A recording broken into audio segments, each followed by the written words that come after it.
सुबह बुला लेते हैं और उसकी रोशनी में खुद को महफूज समझते हैं, मगर उस रोशनी के परे जो अंधेरा है वो अपने अंदर बहुत सारी कहानियां समेटे हुए है और इन्हीं कहानियों को आपको लेकर आता है रात के अंधेरे में।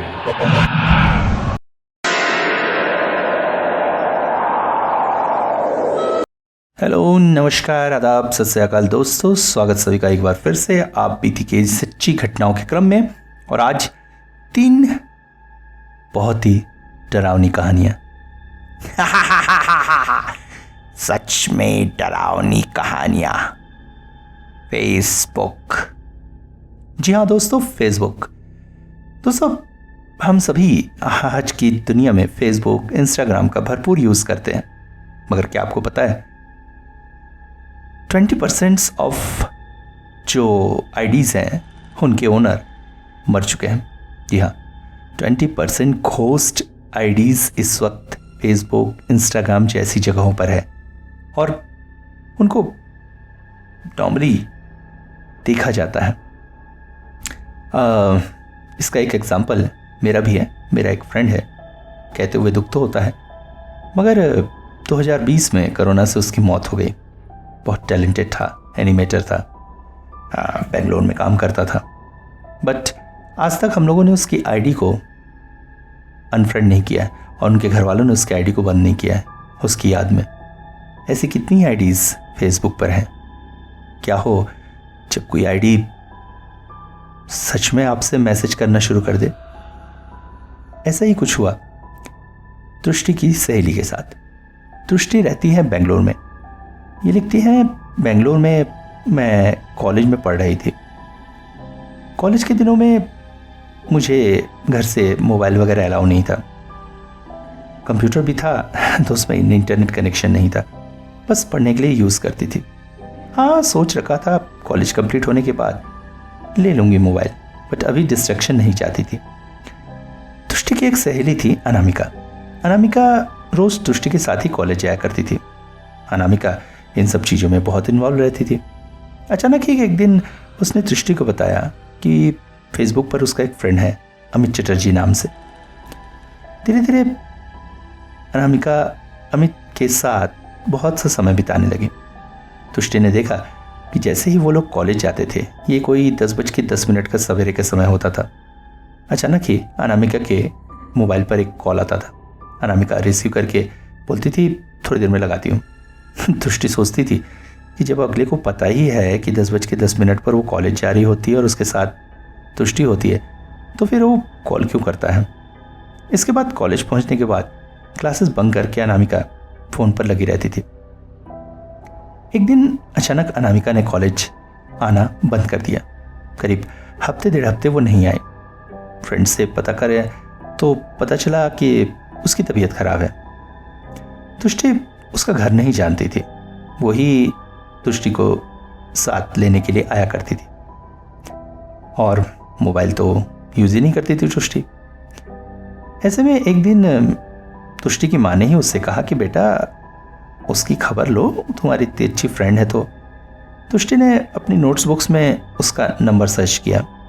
दृष्टि लिखती है कि उन दिनों में नंबर अपनी कॉपी वगैरह में ही लिखे रहती थी, मगर वो मिला नहीं। दृष्टि को बड़ा डर लगा, मम्मी सुनेगी तो बहुत डांटेंगी कि अपनी अच्छी फ्रेंड का नंबर तक तुमने नहीं रखा। एक दिन अचानक लैंडलाइन पर अनामिका का कॉल आया। अनामिका ने कहा कि अब उसकी तबीयत काफ़ी ठीक है, वो फिर से कॉलेज ज्वाइन कर रही है और आगे एग्ज़ाम देगी, इसलिए अगर दृष्टि उसे नोट्स अवेलेबल करा दे तो बहुत हेल्प हो जाएगी। दृष्टि ने बड़ी खुशी के साथ उससे कहा कि हाँ हाँ बिल्कुल, मैं तुझे सारे नोट्स दे दूँगी। दोनों ने एक बस स्टैंड पर मिलने की बात कही। दृष्टि ने जल्दी जल्दी सारे नोट्स की फ़ोटोकॉपी कराई और बस स्टैंड पर जाकर वो वेट करने लगी। थोड़ी देर में अनामिका वहाँ आई। अनामिका को देख के दृष्टि बिल्कुल चौंक उठी, क्योंकि इतनी सुंदर हेल्दी सी अनामिका इस वक्त एकदम हड्डी का ढांचा सी लग रही थी। अनामिका ने उसके पास पहुँचते ही सबसे पहला जो प्रश्न उससे किया कि दृष्टि, हम जब कॉलेज जाते थे तो मुझे एक कॉल आता था कि नहीं? तो दृष्टि ने कहा हाँ आता तो था, मगर तू काट देती थी। अनामिका ने उससे कहा कि बस तू कंफर्म है ना कॉल आता था? तो तुष्टि ने कहा कि इसमें कंफर्म होने की क्या बात है भाई, मैंने तो कई बार देखा है, फिर तू तो कॉलेज से काफ़ी समय बंक मार के उसी से बात करती थी। अनामिका ने कहा कि तुष्टि, मुझ पर कोई विश्वास नहीं कर रहा है कि अमित का कॉल आता था।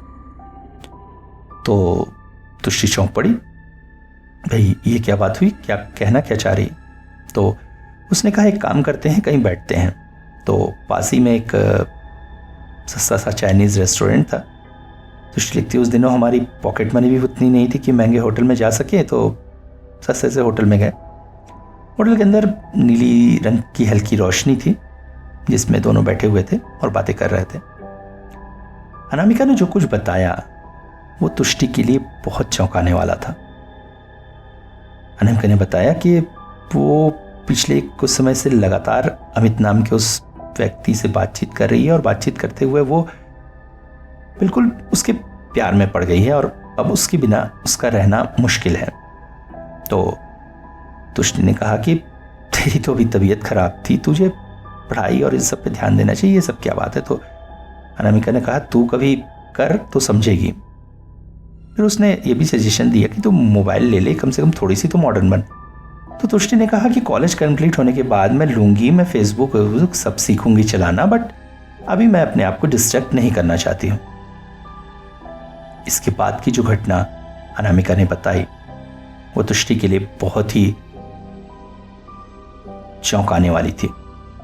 अनामिका ने कहा कि अब वो अमित के बिना एक पल भी नहीं रह सकती है और हर रात को अमित उसके साथ चैटिंग करता है। इवन अब तो ऐसी हालत हो गई है कि उसकी तबीयत बहुत खराब थी, उस समय भी वो रातों को उठकर अपना लैपटॉप ऑन कर लेती थी अमित से चैटिंग करने के लिए। रात भर वो उसके साथ चैटिंग करती है और अब उसे ऐसा एहसास हो रहा है कि अमित उसे चैटिंग नहीं करता है, उसके साथ बैठकर सामने बैठकर बातें करता है। कई बार उसने अमित की उपस्थिति महसूस की है। इवन एक दिन बहुत ज़्यादा तबीयत खराब थी तो मम्मा उसके कमरे में ही सो रही थी, तो उसने महसूस किया था कि अमित उसके कमरे के दरवाजे के बाहर खड़ा हुआ है और मम्मा होने के कारण वो अंदर नहीं आ पा रहा है। बट जो बंदा इस तरह से उसके साथ हमेशा रह रहा है, उससे बातें कर रहा है, उसका प्रोफाइल फेसबुक पर एक्टिव नहीं है, लंबे समय तो उसमें कोई एक्टिविटी नहीं है। इवन उसने बताया कि कई बार उसका कॉल उसके मोबाइल पर आया है मगर उसकी कॉल लिस्ट में कहीं भी उसका नाम नहीं होता है। इवन उसने सेव भी नहीं किया हुआ है उसका नंबर, मगर जब भी कॉल आता है तो अमित चटर्जी नाम से ही आता है और उसके बाद अपने आप ही कॉल बुक से नंबर और कॉल इंफॉर्मेशन डिलीट हो जाती। सुनकर तुष्टि बहुत चौंकी। उसने कहा तू ये क्या कह रही है, ऐसा कैसे हो सकता है। अनामिका ने कहा मुझे लगता है अमित जिंदा नहीं है मगर फिर भी मेरे आसपास ही है। तुष्टि लिखती हैं कि होटल की उस नीली रोशनी में बैठकर मैंने अनामिका के चेहरे पे जो भाव देखे थे वो भाव आज भी मेरी आंखों में तैर जाते हैं। इसके बाद वो दोनों घर चले गए एंड इस घटना के कुछ दिनों बाद ही अचानक खबर आई कि अनामिका की डेथ हो गई है ब्लड कैंसर से। एग्जाम तो वो दे ही नहीं पाई बट उसकी डेथ ही हो गई। तुष्टि लिख रही हैं मुझे समझ में नहीं आ रहा है ये डेथ नेचुरल थी या अननेचुरल। अनामिका उस दिन होटल के कमरे में बैठकर बार बार कह रही थी कि वो मुझसे कहता है कि समय आ गया है, अब तुम्हें मेरे पास आना है, हम दोनों को साथ में रहना है। तो क्या ये डेथ अनामिका के उसी समय आ गया है शब्द का अर्थ था।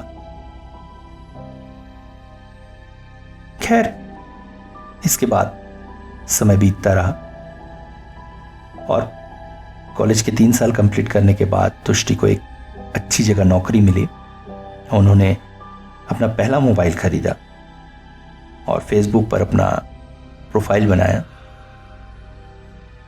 और प्रोफाइल बनाते ही उनको पहला फ्रेंड रिक्वेस्ट आया और जिसे उन्होंने तुरंत ही ब्लॉक कर दिया, क्योंकि ये फ्रेंड रिक्वेस्ट आया था अमित चटर्जी नाम की एक आईडी से।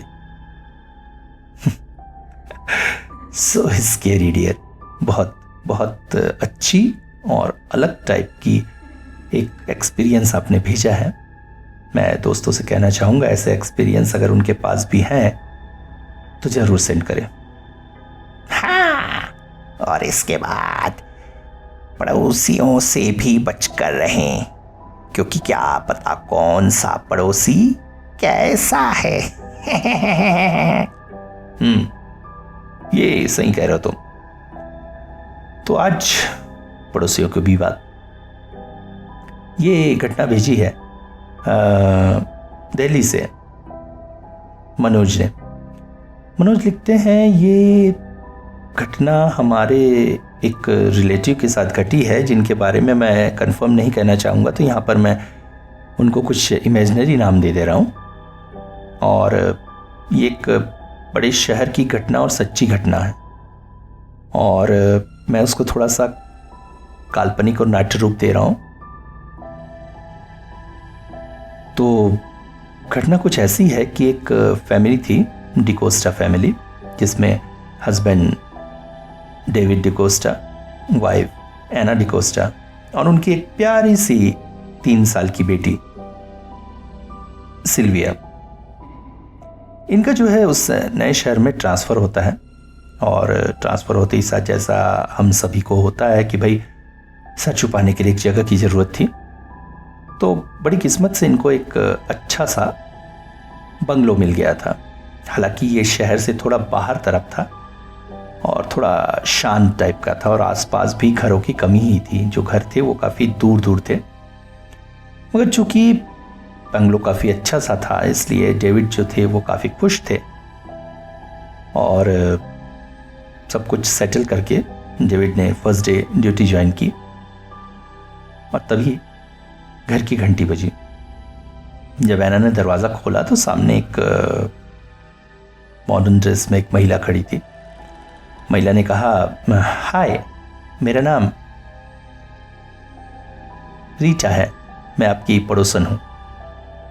उसने बताया कि वो पास ही के घर में रहती हैं। इसके बाद धीरे धीरे रीटा और एना काफ़ी मिलने जुलने लगे। जब भी डेविड ऑफिस निकल जाता था रीटा उनके घर आ जाती थी, मगर इस चक्कर में एना का जो स्वभाव है वो थोड़ा सा बदलने लगा। वो घर के कामकाज से जी चुराने लगी। मतलब जब डेविड ऑफिस से लौटता तो काम पूरे नहीं होते थे, खाना ढंग से नहीं पका होता था। तो एक दिन डेविड ने गुस्से से उससे पूछा, आखिर तुम करती क्या रहती हो? तो उसने बताया कि तुम्हारे जाने के बाद पड़ोसन आ जाती है, उसी के साथ बातों में समय लग जाता है, ऐसा वैसा, वो बहुत अच्छी बातें करती हैं। तो उसने बताया पड़ोस में रहती है, उसका नाम रीटा है, और उसका हस्बैंड जो है वो शहर में बिजनेस करता है और कभी कभी आता है।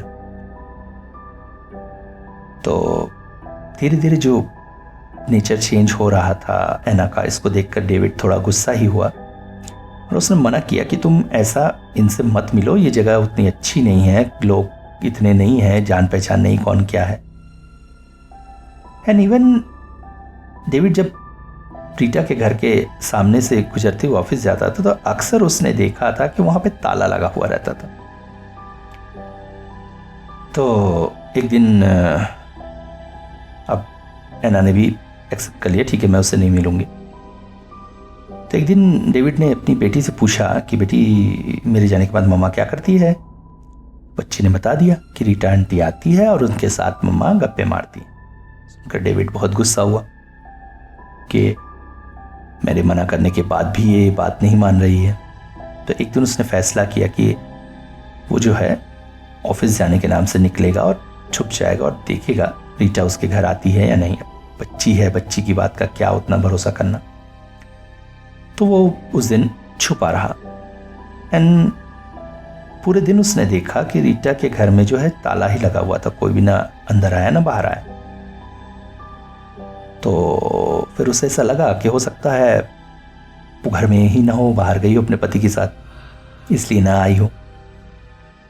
तो जैसे ये शाम को घर लौटा तो इसकी पत्नी ने कहा, क्यों, तुम दिन भर रीटा के घर की चौकीदारी कर रहे थे? तो डेविड चौंक पड़ा, बट अपनी उस भाव को छुपाते हुए उसने कहा, क्यों, तुम्हारी उस सुंदर सहेली ने क्या तुमसे शिकायत की मेरी? क्या वो भी मेरी चौकीदारी कर रही थी? तो एना ने कहा, तुम्हें क्या लगता है कि रीटा आज नहीं आई थी? रीटा आज भी आई थी और आते हुए उसने तुम्हें देखा था। सुनकर तो डेविड के तोते उड़ गए। दिन भर तो घर में ताला था, फिर वो कैसे दिखी? तो अब उसको थोड़ा गुस्सा आया। उसने एना से कहा, एना ये सब क्या बकवास है, मैं आज दिन भर उसके घर क्यों हरा? उस घर में तो हमेशा ताला लगा रहता है, कभी नहीं दिखता है, तुम कैसे कह सकती हो कि वो आती है? अचानक जो इनकी छोटी बेटी थी सिल्विया, वो चीख पड़ी, पापा रीटा आंटी आई थी और इस वक्त भी आपके पीछे खड़ी है। डेविड बिल्कुल चौंक कर पीछे मुड़कर देखते हैं और वहां पे फर्स्ट टाइम वो रीटा को देखते हैं और रीटा उनसे कहती है कि मैं हर किसी के सामने नहीं आती हूं, मुझे जो दिल से पुकारता है मैं उसी के पास आती हूं। ऐसा कहकर वो फिर अपने घर को चली गई। तो इस घटना से डेविड कुछ कुछ भाप गए थे, तो थोड़े से भयभीत हुए और कुछ तो उन्हें गड़बड़ लगा। 2 दिन बाद जब वो ऑफिस से लौटे तो एना ने कहा कि आज रीटा की शादी की सालगिरह है और उसने जो है हम लोगों को अपने घर खाने पर आमंत्रित किया। सुनकर डेविड थोड़ा सा डरे, मगर कर क्या सकते थे, पूरी तरह से मना भी नहीं कर सकते थे, इसलिए एक टेस्ट के तहत वो जाने को राजी हो गए। रात 8:30 के करीब ये लोग गिफ्ट वगैरह लेके रीटा के घर की ओर चल पड़े और वहां पहुंचकर डेविड उस दिन चौंक पड़े थे क्योंकि उस दिन घर का ताला खुला था, घर में लाइट भी चल रही थी। एंड ये लोग अंदर गए तो उस दिन रीटा काफी अच्छे ड्रेस में, जिसको बोला है सेक्सी ड्रेस, इस टाइप का पहन कर थी। बट उसके हस्बैंड उस दिन भी नहीं आए। उसने कहा कि वो तो बिजनेस टूर पे है, नहीं आ पाएंगे। खाना पीना हुआ, खाना पीने के बाद डेविड जो है रीटा के साथ डांस कर रहे थे। एना को ये सब देखकर थोड़ा अजीब सा लगा क्योंकि डेविड इस नेचर के नहीं थे, मगर वो जिस तरह से रीटा के साथ डांस कर रहे थे और रीटा ने भी काफ़ी उस टाइप के कपड़े पहने हुए थे, तो थोड़ा सा उसको गड़बड़ लगा। तो उसने डेविड से कहा, डेविड चलो चलते हैं। तो डेविड ने स्पष्ट कह दिया कि अब वो इस घर से कहीं नहीं जाएगा, वो इसी घर में रहेगा। सुनकर तो चौंक पड़ी थी ना। फिर उसने रीटा से कहा तो रीटा ने भी कहा कि नहीं, रहने दो उसको अब मेरे साथ। तो एक तरह से गुस्सा ही हो गई है ना कि मतलब क्या तुम इसीलिए मेरे घर पर आती थी, मेरे पति को करने, बहुत कुछ उसने कह दिया। पर इन सब बातों का उन पर कोई असर नहीं हुआ। उन्होंने जो है बिल्कुल उसको हकाल के घर से निकाल दिया। तो घर पहुंच के ये काफी दुखी हुई और अपनी बेटी से लिपट कर काफी देर रोती रही कि ये क्या हो गया, अचानक डेविड में ऐसा कैसे परिवर्तन हो गया। कि तभी जो है डेविड का फोन बज उठा। तो इन्होंने रिसीव किया तो उधर से डेविड का एक फ्रेंड था, वो तुरंत ही उसने जो है बात करना शुरू कर दिया। डेविड, तूने जो अपनी पड़ोसन के बारे में मुझे जानकारी लेने के लिए कहा था वो पता चल गया है, वो मैं तुझे बता रहा हूं। और इस दौरान उसने जो कुछ भी कहा उसे सुनकर एना के होश उड़ गए थे। उसने कहा कि वो घर पिछले 6-7 सालों से खाली है। उससे पहले वहां पर एक हस्बैंड वाइफ रहा करते थे, रीटा और फेडरिक। दोनों के बीच रिलेशन बहुत अच्छे नहीं थे, अक्सर लड़ाई झगड़े होते रहते थे। और एक दिन जो है रीटा को पता चला कि जिस घर में तुम लोग हो उस घर की जो मालकिन है एक विधवा औरत थी, उसके साथ फेडरिक के नाजायज संबंध हैं। इस बात से रीटा बहुत क्रोधित हुई थी और उसने उस दिन फेडरिक के साथ काफ़ी लड़ाई की। फिर सडनली जो है रीटा की लाश मिली थी। पुलिस काफ़ी तफ्तीश करती रही मगर पता नहीं चल पाया कि किसने उसे मारा। और एक दिन अचानक फेडरिक भी गायब हो गया। तब से जो है वो घर तो बंद ही है और इस घर की मालकिन भी सब कुछ बेच बाच के चली गई थी। तब से ये घर भी बंद था। तो मकान मालिक ने क्यों तुम लोगों को ये बात नहीं बताई और किराए पर दे दिया, बट उस घर से तू बच के रहना, अपनी वाइफ को बचा के रखना। सुनकर तो एना के पैरों से जमीन खिसक गई कि डेविड सही कहता था उससे और आज जो भी हो रहा है वो उसकी अपनी गलती है। खैर, इसके बाद जो है वो पुलिस की थ्योरी के आधार पे काम है कि अपनी बेटी को जो है घर पे रख के एना बहुत गुस्से के साथ उस घर में गई थी और उसके बाद जो है बच्ची के निशानदेही पे पुलिस उस घर में जाती है। जब दरवाजा तोड़कर अंदर प्रविष्ट होती है तो वहां पर डेविड और एना की लाशें मिलती हैं और दोनों को देखकर ऐसा लगता है जैसे दोनों ने एक दूसरे पर वार किया है। इस घटना के कुछ दिनों बाद इस घर में डेविड का फैमिली रहती थी, एक और परिवार रहने के लिए आया। अचानक उनकी डोरबेल बजी और जब डोरबेल की आवाज से घर की महिला ने द्वार खोला तो सामने एक मॉडर्न ड्रेस में एक महिला खड़ी थी। बेहद खुशमिजाजी से उसने अपना परिचय दिया। हेलो, मेरा नाम एना है, मैं आपकी पड़ोसन हूं। ये भी काफी अच्छी आप बीती थी। वैसे इसमें मुझे फिक्शन ज्यादा लगा। फिक्शन उन्होंने काफी अच्छा इस्तेमाल किया, बट एक अच्छी स्टोरी। और अब यक्ष की कहानी सुना दो जल्दी। यक्ष हम सभी जानते हैं, पुराने राजा लोग अपने धनों का रक्षा करने के लिए यक्ष बनाकर रखते थे, बट ज्यादातर ये कहानियों में सुना गया। बट नरेंद्र कुमार जी बिहार से लिखते हैं कि उन्होंने अपने बचपन में इस चीज को रियली अनुभव किया है।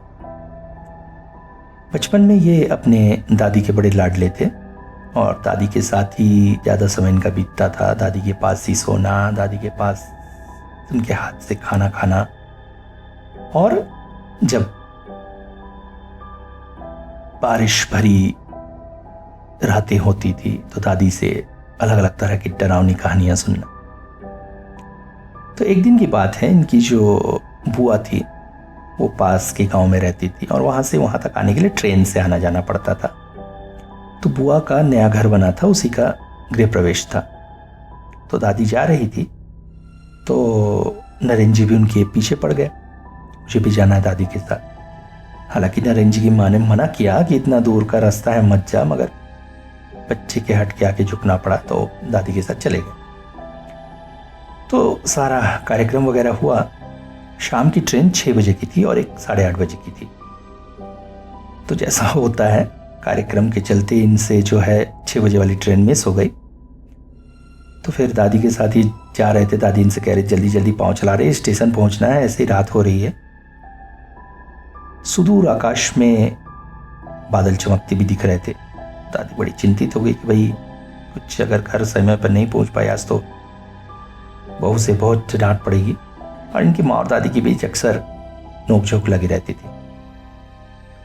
तो अब ये स्टेशन की तरफ जा रहे थे। अब अचानक रास्ते में काफ़ी तेज आंधी तूफान शुरू हो गया। तो स्टेशन जब पहुंचे पाया कि ये स्टेशन मास्टर का केबिन बंद हो चुका है और स्टेशन पूरा सुनसान है। अब दादी के पास घड़ी तो होती नहीं थी। स्टेशन की घड़ी में जब उन्होंने देखा तो देखा रात के 9 बज रहे थे। अब ये बड़ी मुसीबत वाली बात हो गई।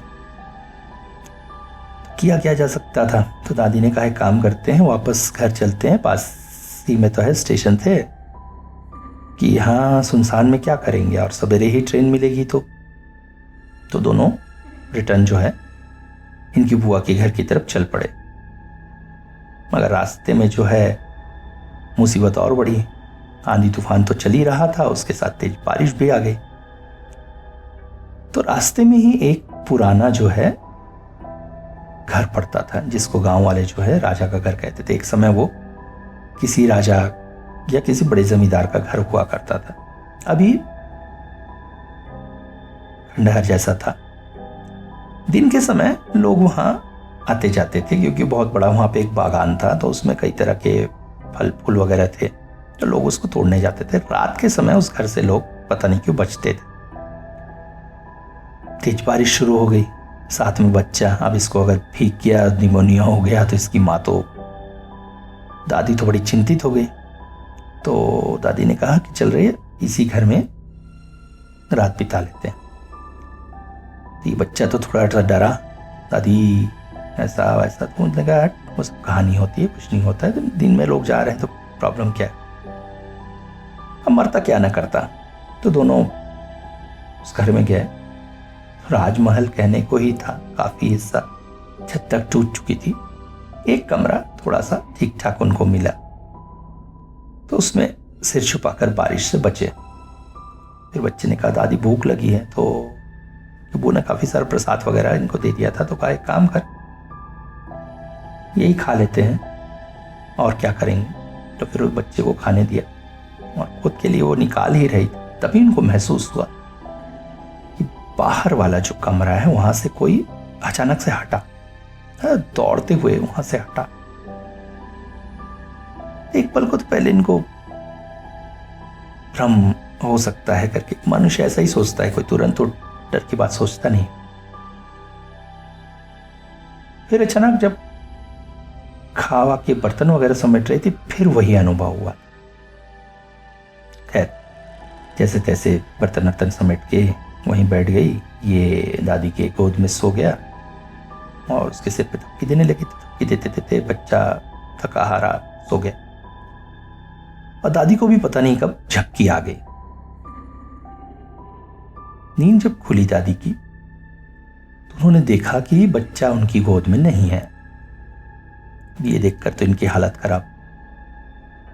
बोले इस बाहर अंधेरे में, इसी गांव में कहां चला गया बच्चा, कहां ढूंढूंगी मैं उसे, तो और बड़ी मुसीबत हो गई। जैसे तैसे दादी उस घर से बाहर निकली और इसका नाम लेके चीखते हुए दौड़ने लगी।